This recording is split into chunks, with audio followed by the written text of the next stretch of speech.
Hey guys, welcome to Dr. Kim Live. It is Tuesday before Thanksgiving. We're glad you're here. Today we're going to talk about redefining love. We're going to talk about two areas of love that if you work on it, it can make a huge difference.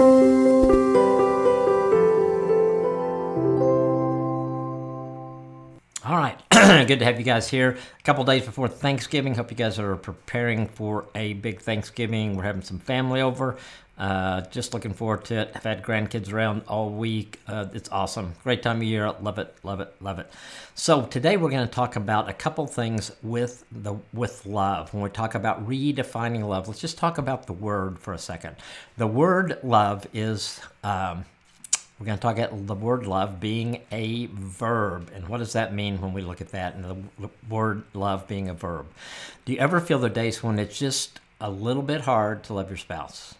Maybe that your spouse seems kind of annoying to you. Maybe you're in a bad mood. Maybe they do some things that just kind of tick you off. So probably if you've been married any amount of time at all, you can say yes to those questions. So those things happen for all of us. It's just one of the things about just being married, just living life with someone for marriage and sticking through those hard times. So some days it's just what the problem that I see in counseling is some people base their love for their spouse just on the feelings that they have that day. And that didn't work well because marriage is commitment. There's going to be good days. There's going to be bad days. For the long haul, it's a day at a time, year after year after year. All of us want to stay married. All of us want to have that love that we dreamed of for a lifetime. But over the course of a marriage, what I see that really works is when we change the word love from a noun into a verb. Because then it is an action word. If you remember what verbs are, they are action words. So I am to love, it was action word to Nancy every day. I am to put her first every day. I am to be unselfish to her every day. I am to serve her like Jesus served me. And I have to make sure that love is an action word in my marriage. And when I do that, things are so much better because Nancy feels loved, she feels cared for. And in our marriage, that's reciprocated. And so it works really well for both of us when that happens. And so that's the one thing that I really wanted to talk about today. And it's to start out, and we're going to talk a minute about just another area in that. So let's look at today's one thing video that I think kind of ties into what we're talking about here. It's called Doing the Unexpected. And here we go. You know, we've all got our routines, don't we?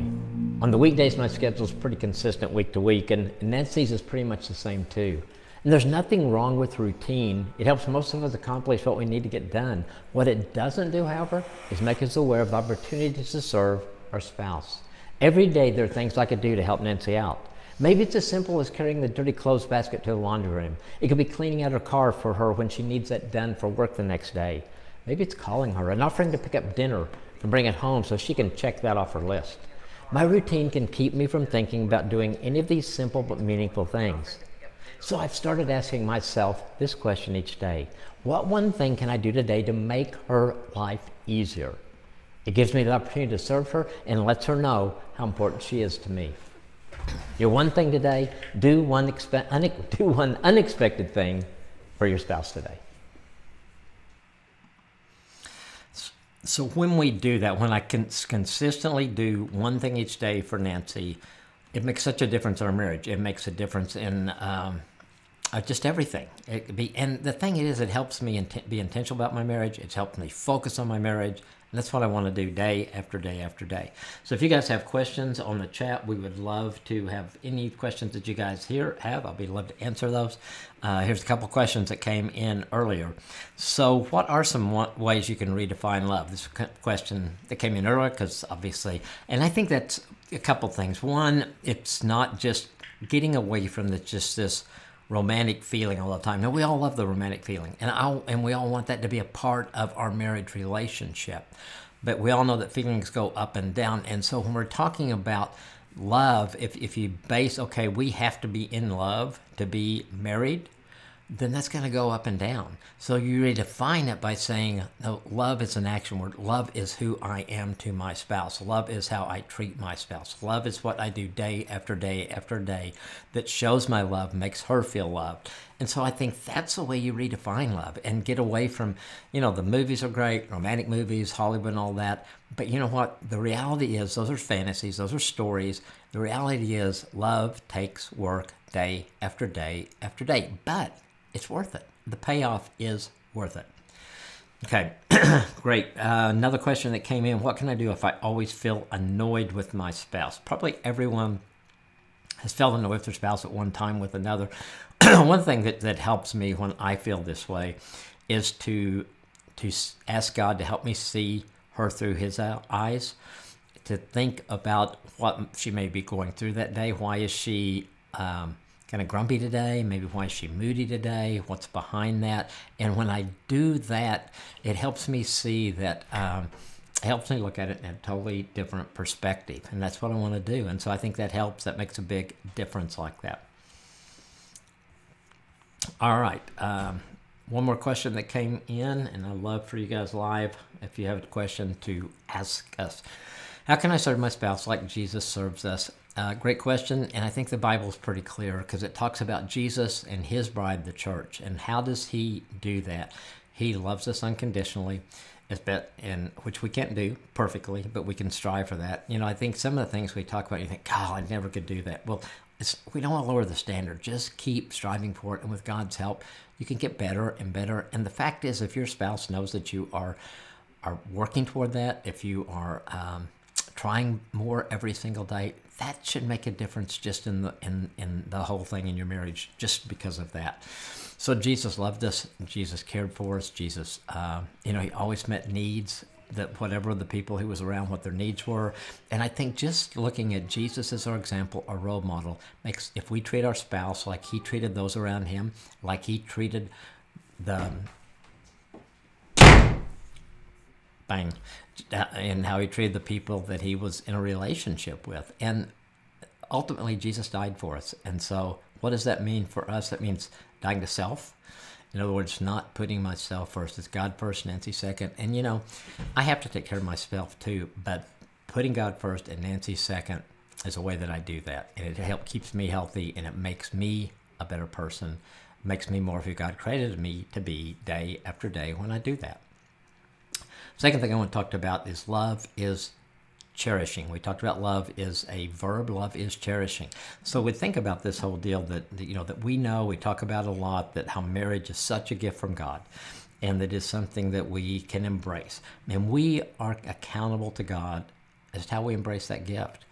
In my marriage, I have choices. I can work hard to make it the best marriage possible, or I can really mess it up. I can choose to nurture my relationship with Nancy, or I can choose to damage the relation by doing something that hurts her, or simply I might just coasting by in marriage without bothering to work at all. And I see far too many people do that. So how do you nurture a relationship? How do you nurture a marriage relationship? I think a lot of guys I talk to, they want their marriage to be better, but they just don't know what to do. Because men are not very relationally, most of us struggle with that. We need to understand how to relate to our wives at this level, because our wives want our companionship. They not only want our husbands to spend time with them, but they want us to enjoy that time we spend with them. Can you get that? That makes a huge difference. It's not just spending time, not just sitting on the couch watching Netflix, which is fine, but it's also for us to enjoy the time we spend them and to engage. So your wife wants to be your first choice. And a wife, your husband wants to be your first choice. So it goes both ways. So how do you ways to make that happen? Talk together, ask each other how you would like to spend time together. Maybe you just need kind of a reset and just kind of say, hey, we're going to spend time together. What would you like to do? How are we going to spend that time? When you're talking to each other, listen. Really listen and be able to and ready to respond. Next to God, put your spouse first. Pray for each other. Let your spouse know how much they mean to you. Surprise each other at unexpected moments, just with a text, a phone call, an email, a surprise note, a surprise card, bring home flowers, something, and then say, I love you to each other every day. Don't ever forget that your spouse is a gift of God to you, and don't ever lose sight of that truth. Each day thank God for this gift and ask Him to guide you in your role as a husband or wife. Pray to see your spouse through God's eyes and learn to cherish your spouse day after day after day. Now, one of the things that we have is that can help you in this, there's a Redefining Love 7-day devotional that is on the YouVersion app. It's one that I did, and I think it's got some really good things in it. I think it's got a lot of things in it that can really help you to redefine love and to really take this a little deeper, because there'll be a devotional, there'll be a scripture, there'll be some things to think about and some next steps as you try to do that in your marriage relationship. So let's look at one of the videos from this, and this is the Redefining Love. This is one of the videos from the 7-day plan. Do you ever feel that there are days when it's just a little bit hard to love your spouse? Are there days when he or she is just in a horribly annoying bad mood, or does things that just tick you off? You know, if you've been married for any amount of time, your answer to both of these questions is probably yes. Those days happen, and far too many people base their love for their spouse on the feelings of the day. And that just does not work very well, because marriage is a commitment. It is being in it for the long haul. It is a one-day-at-a-time deal, year after year. Love is the place where we all want to be. We want the love of our life. We want a love that lasts a lifetime. This is all well and good, but over the course of a marriage, that word love needs to change from a noun to a verb. It has to be an action word. I am to love Nancy every day. It means putting her before me. It means being totally unselfish. It means serving her like Jesus served us. I have to make sure that love is an action word in my marriage. That's my job. And remember, love for one spouse is more than a tender affection. It is a purposeful action.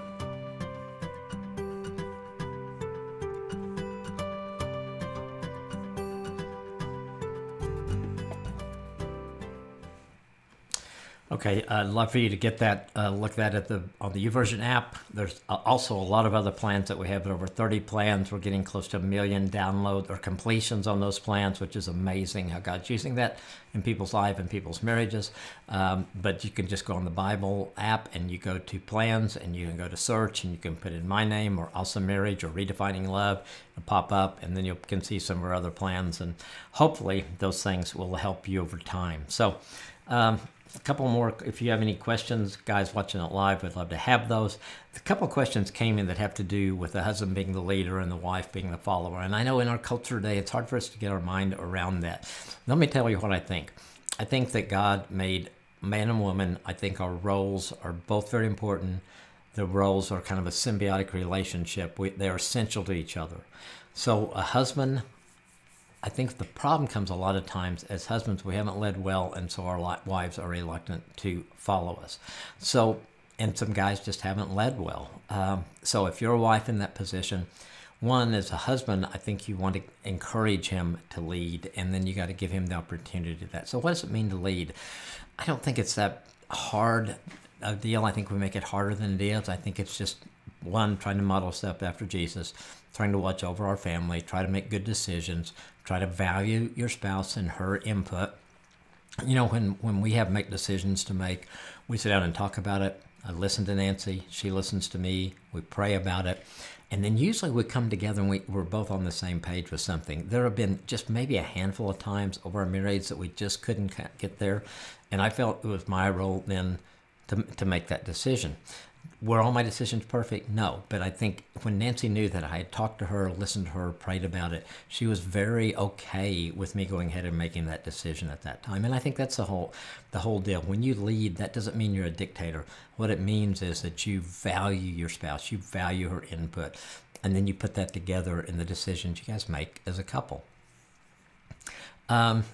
If your husband has not led well in the past, or maybe you've been in a relationship before where the person didn't lead well, or previous marriage, just make sure that as your husband now tries to lead, that you give him a chance to do that. If your husband is reluctant to lead, I would just encourage him.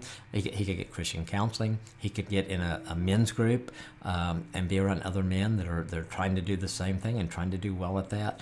Any of those things are going to help, I think, as he tries to work on that. One of the things I think that continued to really help us in our marriage relationships is when we continue to work on building intimacy in that. So let's look at a vlog that takes up that topic. Hey, today let's talk about building intimacy in your marriage. The online dictionary defines intimacy as close familiarity or friendship, closeness. It can also be an intimate act, especially sexual intercourse. I've never counseled a couple that told me their intimacy tank was full. No one has ever said that they don't need any more intimacy in their marriage. So how do we get there? How do we get more intimacy? Here's 6 ways.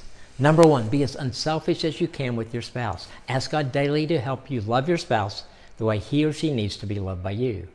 Number 2, be passionate about loving your spouse. Number 3, be willing to give up everything for him or her. Number 4, spend good quality time with your spouse every day. Listen well to your spouse. Really hear what they're saying. Let them know you hear them. Number 5, have fun with your spouse. Laugh until your stomach hurts. And number 6, be completely and totally transparent with your spouse. Hold nothing back. Be an open book. Letting your spouse completely know you is the only way you will know you're loved unconditionally by your spouse. That's your 6 ways. Can you even imagine your marriage if both of you did this? When I looked in the online dictionary for the definition of intimacy next time, I might find your names.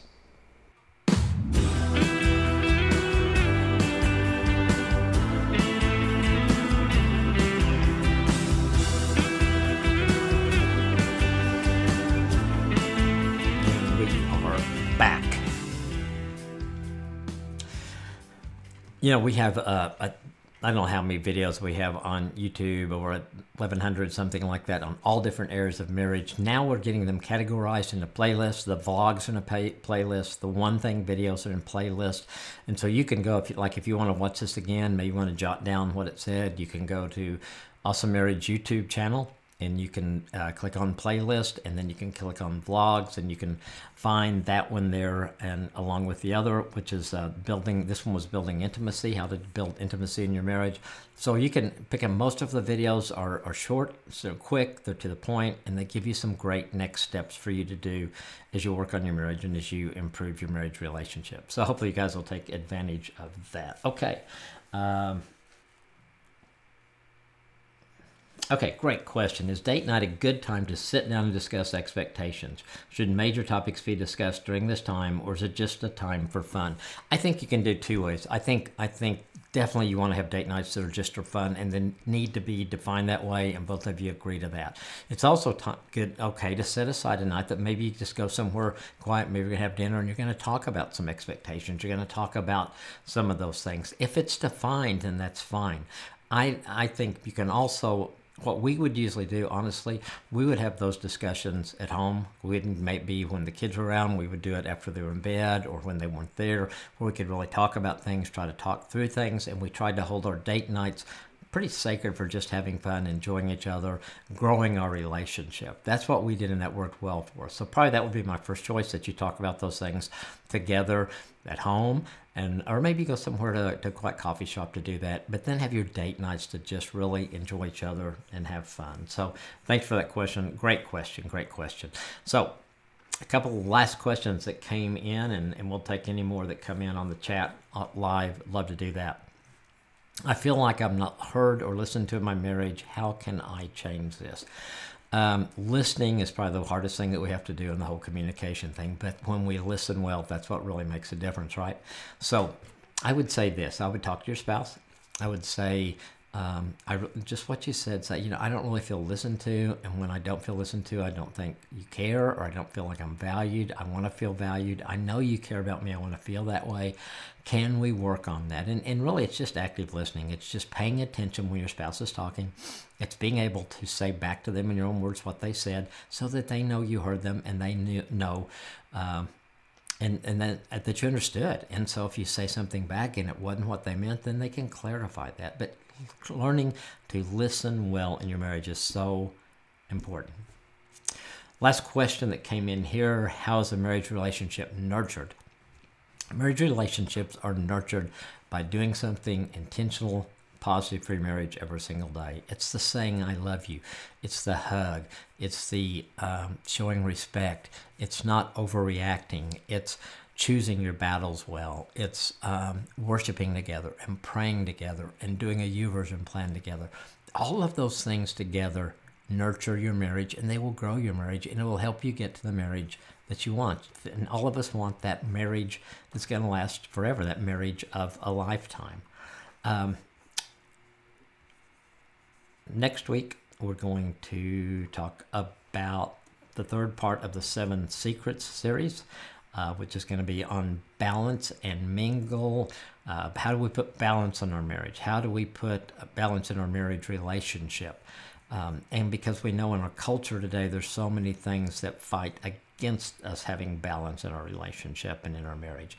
So we'll talk about that. And then the mingle part, that's a sexual relationship. So that should encourage you to be here next week. Going to talk about the marriage relationship. Glida, thank you. Hello. I'm so glad to have you here today. It is a joy to be with you guys today. I love doing this. I love it when you guys ask questions. We're on Facebook Live, YouTube Live, every Tuesday afternoon. And so you can ask questions. You can pick us up either place. We usually do YouTube first and then go roll over to Facebook.